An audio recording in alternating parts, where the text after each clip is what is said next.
silly chili.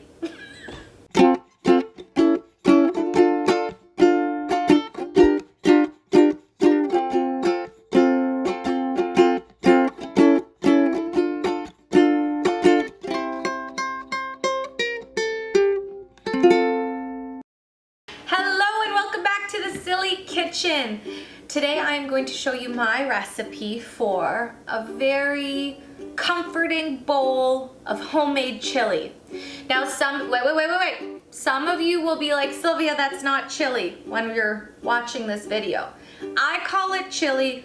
You can call it a big pot of meat and deliciousness and vegetables and yummies. But I'm gonna call it chili, so let's go ahead and make some silly chili. Let's start with your ground beef in a big stock pot. Go ahead and put that on medium-high while we prepare everything else, starting with onions. I will always show you how to easily dice an onion by slicing it towards you after you peel it, slicing downwards all the way across, and then having those perfect onion dices. Let's get rid of all of our onion dices into a side bowl, and keeping in mind the size of your onion, we're gonna cut the rest of our vegetables the same way. So red peppers are gonna go first, nice long wise, and then across to get those little pieces that are similar size to the onions. I'd like to also encourage you to use a green bell pepper in this. However, if you want to add a little bit of extra heat in your chili here, substituting your green pepper for a jalapeno or in addition to would work as well. I love celery. I love the crunch of celery, so I'm also going to be adding that into my version of chili. So many beautiful and delicious vegetables ready to go. Now that you have all your vegetables all cut up, we just want to make sure to check on the beef. Hopefully you've been kind of stirring consistently through this process just to make sure that everything is cooked throughout before we start layering all the flavors in. So as we check our beef, it's fully cooked and you can see some of the fat that has rendered out in the bottom of the pan.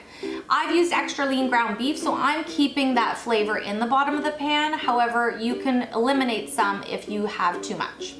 Throw in those onions that we've diced up because that goes in first. We want to cook out and sweat those onions in the beef to start those layers of flavor. Next, we are going to add our chili powder. We're also going to throw in the garlic powder, lots of flavor there, and that little bit of brown sugar to add sweetness to this dish. Mix, mix, mix, stir, stir, stir. For someone like me who has a stirring obsession, this is one of those one-pot meals that I absolutely love making. We do need 1 can of tomato paste. That will go in next, and stir that in really well because it is a little bit thicker. On top of that, let's put in a full can of stewed tomatoes. There's lots of flavor in this, and now you're adding more moisture to your mix, layering those flavors once again. I love stirring. Make sure you're keeping your chili on medium-high heat so you get a little bit of that simmer as we're adding our kidney beans and my other favorite, black beans. Oh, this is already looking good, but we are not done yet. The layers continue. Up next, I want to go ahead and add on our vegetables. Corn goes in first. I just use a small can of corn for this, as well as all the vegetables that we worked so hard chopping up. So your green and red peppers go all the way in with a nice good stirring to continue the cooking process. This chili already looks really good, but the longer you keep it on the stovetop, the better. I recommend at least an hour or even 2 on the stovetop with the chili now. The longer you let that sit and simmer, the better those flavors will come out. And to be honest, sometimes I make it one day before I even want to serve it so that it just sits and sits and sits and all those flavors really come together. When your chili is all ready to be served, this is how I like to plate it. A nice bowl full of this comfort dish goes in, and of course, the first thing to add onto this piping hot chili is a layer of cheese that will start melting as you serve it. I love a dollop of sour cream to go on top. And then, because visually I absolutely love making sure that a plate looks really pretty, we're gonna end it up with a little green sprig of sprouts. Let's add a little Tostito to finish the product.